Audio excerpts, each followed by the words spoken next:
बातमीपत्राच्या सुरुवातीला नाशिकमधील भीषण अपघाताची बातमी आहे। नाशिकच्या सप्तशृंगी गडावर एसटी बसचा अपघात झाला। सकाळी 6:50 सुमारास वणी घाटात ही बस कोसळली आहे।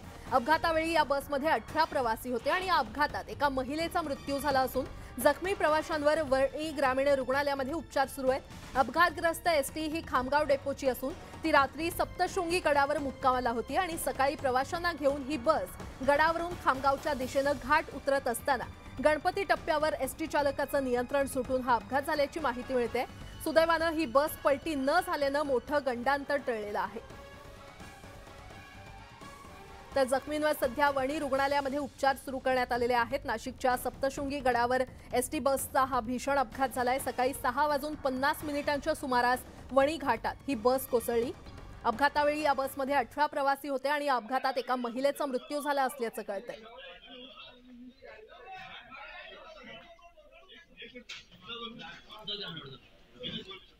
तर जखमी प्रवाशांवर सध्या वणी ग्रामीण रुग्णालयामध्ये उपचार सुरू आहेत आणि अपघातग्रस्त एसटी ही खामगाव डेपोची असून ती रात्री सप्तशृंगी गडावर मुक्कामाला होती। सकाळी प्रवाशांना घेऊन ही बस गडावरून खामगावच्या दिशेने घाट उतरत होती आणि त्यावेळीच गणपती टप्प्यावर एसटी चालकाचं नियंत्रण सुटलं आणि हा अपघात झाल्याची माहिती मिळते। दरम्यान सुदैवाने ही बस पलटी झाली नाही आणि त्यामुळे मोठं गंडांतर टळलेलं आहे। मात्र या अपघातात एका महिलेचा मृत्यू झाला असल्याचं कळतंय।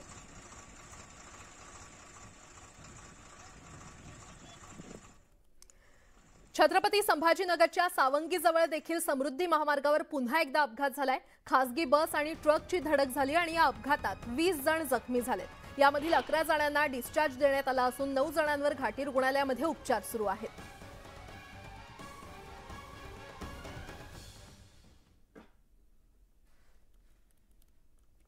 पुढची बातमी पाहूयात। स्कूल बसमध्ये विद्यार्थ्यांच्या जीवाशी खेळ सुरू असल्याचा प्रकार बीडमध्ये समोर आलाय।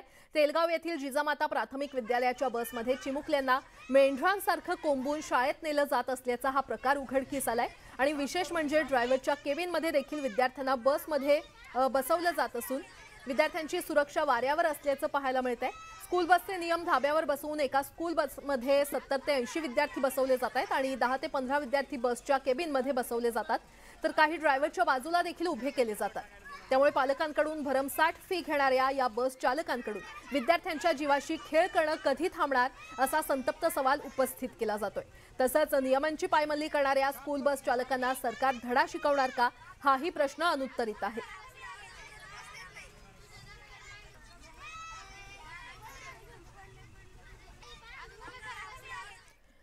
तिकडे उल्हासनगरमध्ये एक भीषण अपघाताचं सीसीटीव्ही फुटेज समोर आलेलं आहे। उल्हासनगरच्या कॅम्प नंबर 4 भागात विनस चौक परिसरात हा भीषण अपघात झालाय। लाल चक्की परिसरातून विनस चौकाकडे जाणाऱ्या मार्गावर भरधाव दुचाकीची कारला धडक बसली। कार चालकानं अचानक यू-टर्न घेतल्यानं हा अपघात झाल्याचं सांगण्यात येत आहे आणि यात दुचाकीस्वार गंभीर जखमी झाला असून कार चालकाविरोधात गुन्हा दाखल करण्यात आलाय।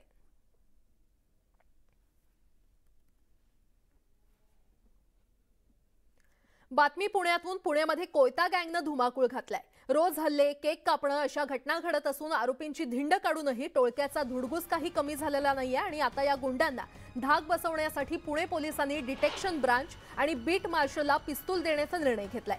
त्यासाठी या सगळ्यांना खास प्रशिक्षण देण्यात येणार आहे आणि प्रत्येकी पोलीस स्टेशनचे 2 कॉन्स्टेबल आणि बीट मार्शल असे मिळून 75 पोलीस कॉन्स्टेबल्सला ही पिस्तूलं आणि प्रशिक्षण देण्यात येणार आहे।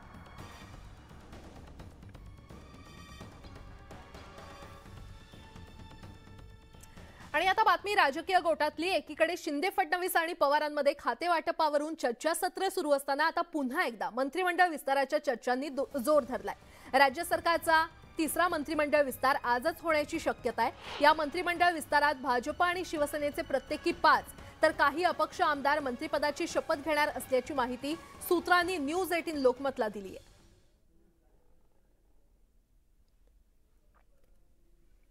मंत्रिमंडळ विस्तार आणि खाते वाटपासंदर्भात मुख्यमंत्र्यांच्या वर्षा या निवासस्थानी सध्या बैठकांचा जोर पाहायला मिळतोय। सोमवारनंतर पुन्हा एकदा मंगळवारी रात्री वर्षा बंगल्यावर मुख्यमंत्री एकनाथ शिंदे, उपमुख्यमंत्री देवेंद्र फडणवीस आणि उपमुख्यमंत्री अजित पवार यांची 2 तास बैठक पार पडली।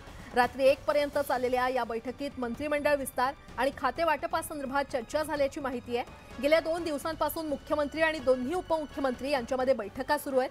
तर राष्ट्रवादीच्या 9 मंत्र्यांनी मंत्रिपदाची शपथ घेऊन 10 दिवस झाले तरी अद्यापही ते बिनखात्याचेच मंत्री आहेत आणि राष्ट्रवादी काँग्रेसकडून विशिष्ट खात्यांचा आग्रह धरला जातोय अशी सूत्रांची माहिती आहे. राष्ट्रवादीच्या मंत्र्यांना अद्याप खात्यांचं वाटप झालेलं नाहीये आणि बिनखात्यांचे मंत्री म्हणून वावरावं लागत असल्यानं या मंत्र्यांमध्ये देखील अस्वस्थता वाढली आहे. सोमवारपासून राज्य विधिमंडळाचं पावसाळी अधिवेशन सुरू होत आहे आणि तत्पूर्वी राष्ट्रवादीच्या मंत्र्यांचे खातेवाटप करावे लागणार आहे. सरकारमध्ये सामील झालेल्या अजित पवार गटातील 7 मंत्र्यांना बंगल्यांचं वाटप करण्यात आलेलं आहे. या संदर्भात राज्य सरकारकडून रीतसर अधिसूचना जारी करण्यात आली आहे. उपमुख्यमंत्री अजित पवार यांचा देवगिरी बंगला कायम असून त्यांच्या व्यतिरिक्त इतर 7 मंत्र्यांसाठी निवासस्थानांची यादी जाहीर करण्यात आली आहे. छगन भुजबळ यांना B6 सिद्धगड बंगला देण्यात आलेला आहे, तर हसन मुश्रीफ यांना विशालगड बंगला देण्यात आलाय. माजी गृहमंत्री दिलीप वळसे पाटील यांना सुवर्णगड आणि धनंजय मुंडे यांना प्रचितगड बंगला दिला गेलेला आहे. दरम्यान कोणत्या मंत्र्यांना कोणते बंगले देण्यात आलेले आहेत आपण ग्राफिक्सच्या माध्यमातून पाहूयात. छगन भुजबळ यांना B6 हा बंगला देण्यात आलेला आहे. हसन मुश्रीफांना विशालगड बंगला देण्यात आलाय. त्यानंतर दिलीप वळसे पाटलांना सुवर्णगड, धनंजय मुंडे यांना प्रचितगड, धर्मराव बाबा आत्राम यांना सुरुची 3 हा बंगला देण्यात आलेला आहे. तर अनिल भाईदास पाटील यांना सुरुची 8 बंगला देण्यात आलाय. संजय बनसोडेंना सुरुची 18 बंगला देण्यात आलेला आहे.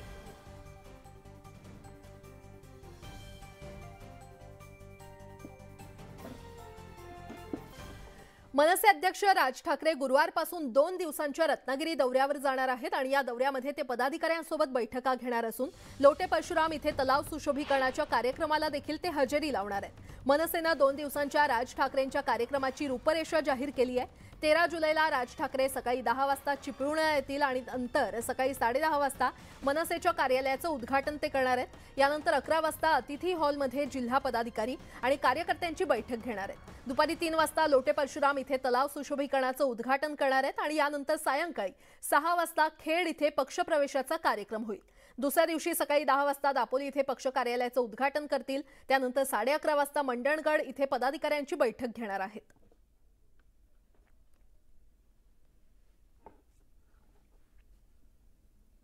शिवसेना ठाकरे गटाचा पार्ट 2 सध्या राष्ट्रवादी काँग्रेसमध्ये घडताना दिसतोय. मुंबईतील सर्वच माजी नगरसेवकांची साथ अजित पवारांना मिळताना दिसते आणि राष्ट्रवादी काँग्रेसचे सर्व 7 माजी नगरसेवक अजित पवारांसोबत असल्याचा दावा केला जातोय. तर शरद पवार गटानं हा दावा आता फेटाळून लावलाय. पाहूयात. राष्ट्रवादी काँग्रेसमध्ये फूट पडल्याचे परिणाम मुंबईत सुद्धा दिसतायत. शरद पवार आणि अजित पवार गटांकडून मुंबईतील 7 माजी नगरसेवक सोबत असल्याचा दावा केला जातोय. 2017 मध्ये झालेल्या मुंबई महापालिका निवडणुकीत राष्ट्रवादी काँग्रेसचे 9 उमेदवार निवडून आले होते. सगळे माजी नगरसेवक शरद पवारांसोबत असून त्यांच्याविषयी केले जाणारे दावे आता फेटाळण्यात आले आहेत. राष्ट्रवादीच्या काही आमदारांनी जरी भारतीय जनता पार्टीने शिंदे सरकारला समर्थन दिले असलं तरी मुंबईचे नगरसेवक हे राष्ट्रवादी काँग्रेस पक्षाचे नगरसेवक हे पवार साहेबांसोबत आहेत. आमच्या कार्याध्यक्षा राखी जाधव यांच्यासोबत आहे आणि पवार साहेबांच्या राष्ट्रवादी काँग्रेस पक्षाच्या वतीने आम्ही पुनश्च एकदा मुंबईमध्ये पक्ष संघटना उभारू. मुंबईत 2017च्या महापालिका निवडणुकीत राष्ट्रवादी काँग्रेसचे 9 उमेदवार निवडून आले होते. त्यातील एका नगरसेवकानं शिवसेनेत प्रवेश केलाय, तर जोगेश्वरीच्या एका नगरसेविकेवर अपात्रतेची कारवाई झाली. त्यामुळे आता राष्ट्रवादी काँग्रेसचे 7 नगरसेवक राहिले. राष्ट्रवादी काँग्रेसच्या माजी नगरसेवकांनी काय भूमिका घेतली आहे ते आता पाहूया. राखी जाधव आणि मनीषा पहाटे या माजी दादा भुसे बोलतायत. थेट जाऊया. अमळनेर तालुक्यातले प्रवासी मोठ्या प्रमाणात आहेत. 22 लोक त्याच्यामध्ये जखमी झालेले आहेत. एका भगिनीचं त्यामध्ये दुःखद निधन झालेलं आहे. जखमींवर या ठिकाणी उपचार करण्यात येत आहेत. ज्या जखमींना आवश्यकता आहे त्यांना आपण नाशिकला शिफ्ट केलेलं आहे आणि घटनास्थळी स्थानिक ग्रामस्थांनी मोठ्या प्रमाणात ताबडतोब सहकार्य केलं आणि त्याच्यामुळे जे पेशंट्स आहेत त्यांना ताबडतोब आपल्याला उपचार करता आलेले आहेत. त्या सर्व ग्रामस्थांचं मी आभार व्यक्त करतो आणि जे काही जखमी आहेत त्यांच्यावर शासकीय खर्चातून या ठिकाणी उपचार केले जातील. ज्या एका भगिनीचं दुःखद निधन झालेलं आहे त्यांना एसटी महामंडळाच्या वतीने 10 लाख रुपयाची मदत केली जाईल. त्या नेमक्या कुठल्या होत्या, काय त्याबद्दल काय माहिती? मला वाटतं की अमळनेर तालुक्यातल्याच त्या पण आहेत. आता प्रत्येक पेशंटच्या नातेवाईकांना कळवण्याची पण प्रक्रिया आम्ही सुरू केलेली आहे आणि मॅक्सिमम पेशंट्स आपण नाशिकला शिफ्ट करतो आहोत. तसं गंभीर असं जास्तीचं कोण नाही आहे, परंतु चांगल्या पद्धतीचे उपचार त्यांना त्या ठिकाणी मिळतील. 15 बेड्स ताबडतोब आम्ही राखून तिकडे ठेवलेले आहेत नाशिक सिव्हिलला आणि पेशंट्स 10-12 पेशंट शिफ्ट पण केले, 11 पेशंट शिफ्ट पण केलेले पण आहेत. मग त्यांची प्रकृती कशी आहे? जास्त गंभीर होती? स्टेबल आहे. दादा, आणि अपघात नेमका कशामुळे घडला, त्याचं काय कारण समोर येतंय? मला वाटतं की आता आम्ही बसमध्ये पण जे लोक होते त्यांच्याशी पण चर्चा केलेली आहे. साधारणपणे चिखल होता, धुकं होतं आणि कठड्याला वरून ती बस खाली आलेली आहे. सुदैवाने त्या वाहन चालकाने ते स्टेअरिंग पण लावून धरलंय, सरळ ठेवलंय, त्याच्यामुळे ती सरळ बस अशी खाली आली दरीकडे. तेच जर समजा काही पलटी झाली असती तर कदाचित जीवितहानी आणखी दुर्दैवाने मोठ्या प्रमाणात झाली असती, परंतु सप्तशृंगी मातेची कृपा की मोठ्या प्रमाणात जीवितहानी झाली नाही. काही वर्षांनी ही बस झाडाला अडकल्याचं कळत होतं. नेमकं काय त्या ठिकाणी ती बस झाडाला त्या ठिकाणी अडकली होती आणि म्हणून ही दुर्घटना टळली असं कळलं झालं. मला वाटतं की स्थानिक पातळीवर जे लोक होते ते या बाबतीत जास्ती सांगू शकतील. टायर आहे ना, टायर तिरपा झाला, दगड अटक होतो आणि ते स्टेट खाली सरकत गेलं, त्याच्यामुळे तो दुर्घटना घडली नाही देवीच्या कृपेने. काही वर्षापूर्वी पण सप्तशृंगी गडावर एक बस कोसळलेली होती, त्यानंतर तो जो टर्न आहे तिथे संरक्षण भिंत बांधली होती, तिथे अपघात झाला नाही. पण आता पुढे काय उपाययोजना करावी लागतील? नाही, मला असं वाटतं की ज्या संरक्षक भिंती आहेत त्याचं उंची आपल्याला वाढवावी लागेल आणि बांधकाम विभागातले जे कोण तज्ज्ञ असतील त्यांचं मार्गदर्शन घेऊन की असं दुर्दैवाने घटना होऊ नये या दृष्टिकोनातून ज्या ज्या काही सुधारणा तिकडे कराव्या लागतील आपण करूया. सार्वजनिक बांधकाम विभागाने वारंवार ग्रामस्थांनी निवेदनं दिली, कठाड्यांचं मागणी केली, पण बांधकाम विभागाने दुर्लक्ष केलं. नाही, दुर्लक्ष केलं असं म्हणता येणार नाही. ऑलरेडी कठडा आहे, परंतु त्या कठड्याची उंची कमी आहे असं ग्रामस्थांनी सांगितलेलं आहे. तर याच्यामध्ये जे काही दुरुस्ती करावी लागेल ती करायची सूचना आपण करूया. घटनास्थळी रिफ्लेक्टर काय लावा, या सर्व ज्या ज्या सुधारणा याच्यातले तज्ज्ञ जे सांगतील त्याप्रमाणे करूया. ज्या काही उपाययोजना आहेत त्या वेळोवेळी केल्या जातील असं दादा भुसे यांनी म्हटलेलं आहे. सप्तशृंगीहून खामगावकडे जाताना या बसचा भीषण अपघात झाला आणि सुदैवानं मोठा अनर्थ टळला असला तरी एका महिलेचा यामध्ये मृत्यू झालाय आणि त्याच पार्श्वभूमीवर पालकमंत्री दादा भुसे बोलत होते.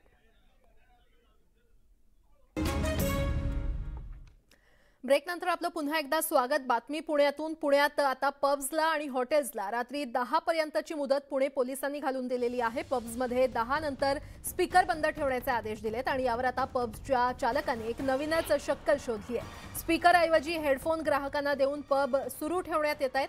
तर पब्स चालकांनी नियमांमधून ही पळवाट शोधलेली आहे आणि यामुळे आता पोलिसांनाही डोक्याला हात लावण्याची वेळ आली आहे. अधिक माहिती देत आहेत आमचे प्रतिनिधी वैभव सोनावणे आपल्यासोबत जोडले गेलेले आहेत. वैभव, कायदा कसा राबवला जातो किंवा कसा वाकवला जातो याचं हे अत्यंत उत्तम उदाहरण आहे असं म्हणावं लागेल. पुणे पोलिसांनी रात्री उशिरा चालणारे पब्स जे आहेत त्याच्यामुळे होणारं ध्वनी प्रदूषण आणि त्याबरोबर रस्त्यावर घडणारे गुन्हे हे सगळं टाळण्यासाठी ध्वनिक्षेपक जी आहेत ती 10 वाजता बंद करावीत. हॉटेल्स जे आहेत ते 10 वाजता बंद करावेत आणि कर्णकर्कश गोंगाट करणारे हॉटेल्स जे आहेत ती चालू दिली जाणार नाही असं म्हणत आदेश काढलेले होते आणि 10 वाजल्यानंतर या सगळ्या पब्सला स्पीकर्स जे आहेत ते चालू ठेवायला बंदी करण्यात आलेली होती. मात्र या सगळ्यावरती शक्कल लढवत या पब्स चालकांनी, पब्स व्यावसायिकांनी हेडफोन्स जे आहेत, ब्लूटूथ हेडफोन्स जे आहेत त्याचा वापर करत पोलिसांची गोंगाट नको ही जी मागणी होती किंवा जो आदेश होता तो आदेशही पाळलाय आणि त्यासोबत आपला व्यवसाय जो आहे तोही सुरू ठेवायची शक्कल जी आहे ती लढवली आहे. आता या व्यावसायिकांच्या या सगळ्या लढवलेल्या शक्लीमुळं पोलिसांनी नेमकं काय करायचं असा प्रश्न त्यांच्या समोर आहे. पोलिसांनी सुद्धा डोक्याला हात लावलाय. ज्या पद्धतीने हे हेडफोन्स कानाला लावून नाच जो आहे तो पब्स मध्ये केला जातो किंवा ज्यासाठी ही तरुणाई सगळी पब्स मध्ये जात असते, ती सगळी तरुणाई हेडफोन्स आहेत ते हेडफोन लावून डान्स करताना पाहायला मिळते आणि पब्स जे आहेत ते उशिरापर्यंत बिनदिक्कतपणे चालवले जात आहेत. त्यामुळे या सगळ्या पार्श्वभूमीवरती पोलिसांनी आता कारवाई कशी करायची किंवा काय करायची असाही प्रश्न त्यांच्या समोर आहे. खरंय, म्हणजे पब मध्ये हेडफोन लावणं हे बाहेर तर आपण पाहिलंच होतं, मात्र आता हीच पद्धत भारतात आली आणि भारतातल्या पुण्यामध्ये ही पद्धत पाहायला मिळते. धन्यवाद वैभव या सविस्तर माहितीसाठी. पावसासंदर्भातल्या बातम्या पाहूयात. राज्यात 13 जुलैपासून पुन्हा एकदा पावसाचा जोर वाढण्याची शक्यता आहे. नागपूर जिल्ह्यासह विदर्भातील बहुतांश जिल्ह्यांमध्ये पुढील 7 ते 10 दिवसांच्या कालावधीमध्ये पाऊस होण्याची शक्यता वर्तवण्यात आली आहे. हा पाऊस हलक्या ते मध्यम स्वरूपाचा राहणार असून बहुतांश भागांमध्ये पावसाची हजेरी लागणार असल्याचा अंदाज हवामान खात्यानं वर्तवलाय. 16 आणि 17 जुलै रोजी बऱ्याच ठिकाणी पाऊस राहील, तसंच 22 जुलैपर्यंत सरासरीपेक्षा जास्त पाऊस राहण्याची शक्यता आहे. आज विदर्भासह मराठवाड्यातील काही जिल्ह्यात पावसाचा येलो अलर्ट जारी करण्यात आलेला आहे. महाराष्ट्रात सरासरीच्या 23% कमी पाऊस झालाय आणि मराठवाड्यात देखील गंभीर परिस्थिती असून तिथे सरासरीच्या 38% कमी पाऊस झालेला आहे आणि राज्यातील अनेक भागात पावसानं ओढ दिली आहे. त्यामुळे शेतीची कामं मोठ्या प्रमाणात खोळंबली आहेत. पेरण्या लांबल्यानं आता शेतकरी देखील हैराण झालेत.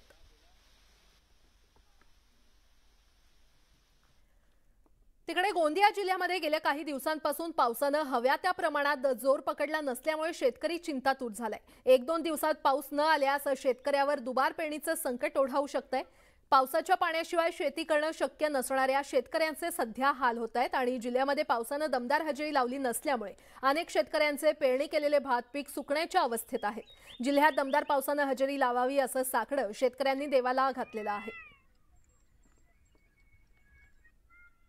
रोवण्यासाठी लागणारा पाऊस जो बांधीमध्ये साचला पाहिजे, चिखल झाला पाहिजे, अशा प्रकारचा पाऊस अजूनपर्यंत ह्या जिल्ह्यामध्ये पडलेला नाही आणि त्यामुळे आता आमच्या सर्व शेतकऱ्यांच्या आमच्याकडे सुविधा नसल्यामुळे आमचे सर्वांचे डोळे, ज्यांच्याकडे सिंचनाची व्यवस्था नाही, आम्ही आकाशाकडे डोळे लावलोत.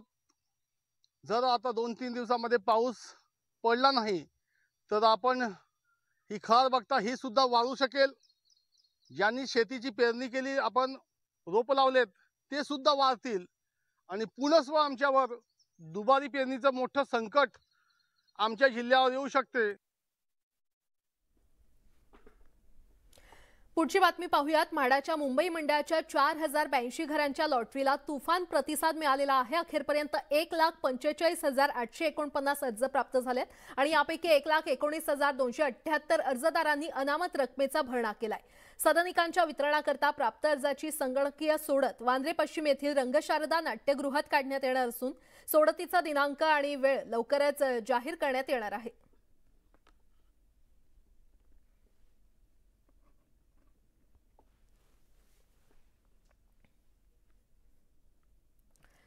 तर महाराष्ट्रातल्या आतापर्यंतच्या सगळ्या महत्त्वाच्या बातम्या आपण महाराष्ट्र अनलिमिटेड या बातमीपत्रामध्ये सविस्तररित्या जाणून घेतलेल्या आहेत. या पुढच्या बातमीपत्रामध्ये महाराष्ट्र, देश आणि विदेशातील सगळ्या बातम्या वेगवान स्वरूपात जाणून घेणार आहोत. मात्र त्याआधी एक महत्त्वाची आठवण, या सगळ्या बातम्या तुम्ही तुमच्या मोबाईलवर देखील पाहू शकताय. त्यासाठी तुम्हाला काय करायचंय, तुम्हाला आमच्या सोशल मीडिया प्लॅटफॉर्मला भेट देणं गरजेचं आहे. आम्हाला फेसबुक, यूट्यूब, ट्विटर आणि इंस्टाग्रामवर फॉलो करा. तिथे वेळोवेळी प्रत्येक बातम्यांचे अपडेट तुमच्यापर्यंत पोहोचत राहतील. आणि आता बातमीपत्राच्या सुरुवातीला एक नजर टाकूया 10 सेकंद 10 बातम्यांवर.